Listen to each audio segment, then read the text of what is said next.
गड आला पण सिंह गेला. संध्याकाळची वेळ होती. आईसाहेब आपल्या वाड्याच्या सज्जातून बाहेर बघत उभ्या होत्या. सोनेरी किरणांच्या प्रकाशात एक अवाढव्य किल्ला दिसत होता. प्रचंड अवघड आणि अभेद्य किल्ला. याच किल्ल्याचं नाव होतं कोंडाणा. जिजाऊ साहेब आपल्याच विचारात दंग होत्या. त्या किल्ल्यावर मुघलांचं हिरवं निशाण फडकत होतं. हा किल्ला आपल्या स्वराज्यात का नाही? एवढ्यात शिवबा तिथे आला. त्यांनी पाहिलं की कोंडाण्याकडे पाहत आपली आई अगदी दंग झाली. त्यांनी तिच्या मनातला विचार ओळखला आणि शिवबा म्हणाला, आईसाहेब काय आहे आपल्या मनात? आईसाहेब म्हणाल्या, या किल्ल्यावरचं हिरवं निशाण आम्हाला बोचतंय. शिवबा म्हणाला, आईसाहेब ते तर आम्हालाही खुपतंय. आईचीच इच्छा, ती पूर्ण करायलाच हवी. शिवबानं लगेच आपल्या मावळ्यांना बोलवलं. सगळे जमा झाले. आता महाराज कोणती कामगिरी सांगतात ते ऐकायला सगळ्यांनी कान टवकारले. महाराजांनी कोंडाणा किल्ला घेण्याचा विचार सांगितला. सगळ्यांना विचारलं, कोण जिंकेल हा गड? हा गड फारच अवघड होता. महाराजांनी शब्द टाकला आणि ताडकन एक मावळा उठला आणि म्हणाला, मी जिंकतो हा कोंडाणा गड. कोण होता हा मर्द?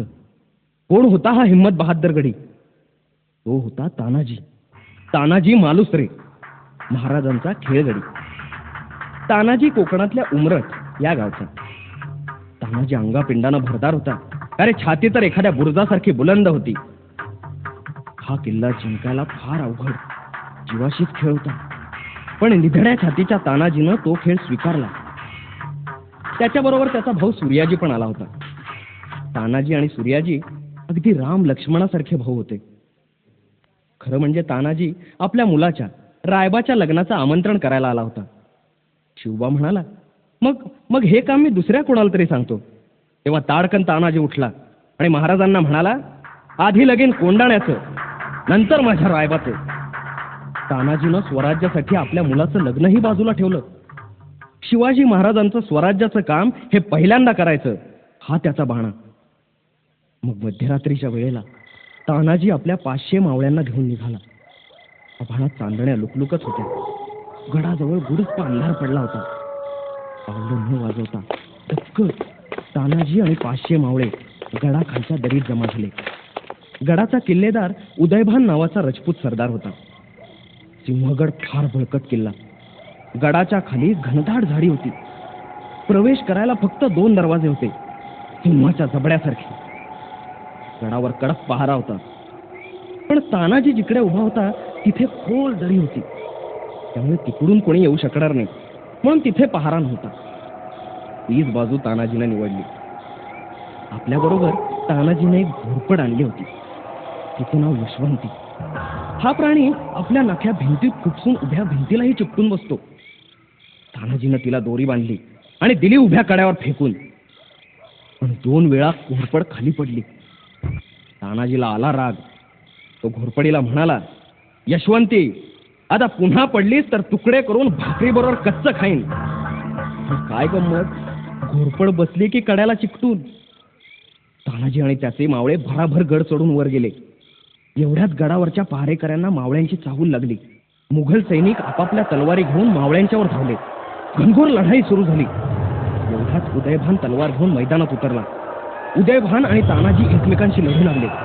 ते इतक्या जोरात लढत होते की जणू 2 ढगच एकमेकांवर आपटत होते. एवढ्यात उदयभानचा एक घाव तानाजीच्या ढाईवर पडला. तो घाव इतका जबरदस्त होता की तानाजीची ढालच सुटली. आता काय? पण तानाजी डगमगला नाही. त्यानं आपला फेटा हातावर गुंडाळला आणि लागला की लढायला बहादर. पण घात झाला. एकमेकांचा घाव अंगावर पडून दोघेही वीर खाली पडले.